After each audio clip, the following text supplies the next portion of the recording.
মৰমৰ বন্ধু বান্ধৱীসকল নিশ্চয় আপোনালোকে বুজি পাইছে কিহৰ ওপৰত আজি ভিডিঅ' হ'ব। আচলতে সেইটোৰ ওপৰতে ভিডিঅ' হ'ব। তাৰ আগতে মই দোকানটো দেখুৱাই লৈছোঁ, কিয়নো মই আজি খঙত ভিডিঅ' বনাই আছোঁ। এইটো দোকানৰ কাৰণে মই এইটো দোকান কৰোঁ, সৰু এটা দোকান কৰোঁ। এই দোকানৰ মালৰ কাৰণে, মাল আনিবৰ কাৰণে মই যাবলৈ ওলাইছিলোঁ বজাৰত, কিন্তু যাব পৰা নাই। তাৰ কাৰণে মই ভিডিঅ' বনাবলৈ বাধ্য। আপোনালোকে চাওক, আপোনালোকে নিশ্চয় বুজি পাইছে মই কিয় বজাৰত যাব পৰা নাই। এইটো হ'ল ৰাস্তা, এইটো হ'ল আমাৰ ৰাস্তা, দুৰামাৰী গাঁৱৰ ৰাস্তা। এইটো আপোনালোকে নিশ্চয় চিনিব পৰা নাই দুৰামাৰী গাঁৱটো ক'ত।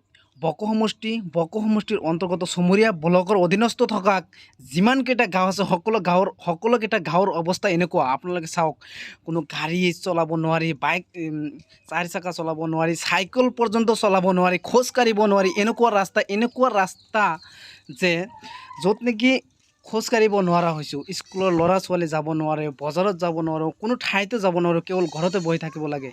বৰ্তমান সময়ত কোনো সমষ্টিত এনেকুৱা ৰাস্তা নাই। যেতিয়া অন্য সমষ্টিৰ পৰা মানুহে সোধে তোমাৰ ঘৰ ক'ত, যেতিয়া কওঁ বকো সমষ্টি, তেতিয়া তেওঁলোকে কয় ৰাস্তা নথকা সমষ্টি। যি সমষ্টিত ৰাস্তা নাই, উন্নতি নাই, বৰ্তমান সময়তে এনেকুৱা কথা কৈ থাকে, তেনেকুৱা সমষ্টিত আমি বসবাস কৰোঁ। তো আমাৰ লাজ লাগে, ঘৃণা লাগে, নিজে ঘৃণা লাগে, কেনেকুৱা সমষ্টিত বসবাস কৰোঁ আমি।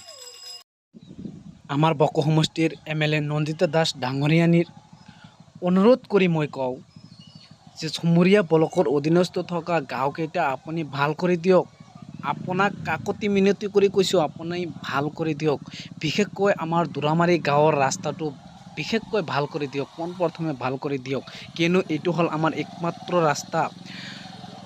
সোণতলী, নগৰপাৰা, কালাতলী, বগৰীগুৰি, বকো, ছয়গাঁও য'ত যাব লাগে এইটো ৰাস্তাৰে আমি যাওঁ।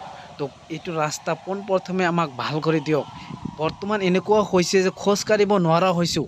তো মই দুৰামাৰী গাঁৱৰ এজন বাসিন্দা হিচাপে আপোনাক অনুৰোধ কৰি কৈছোঁ, আপুনি আমাৰ ৰাস্তাটো পোনপ্ৰথমে ভাল কৰি দিয়ক।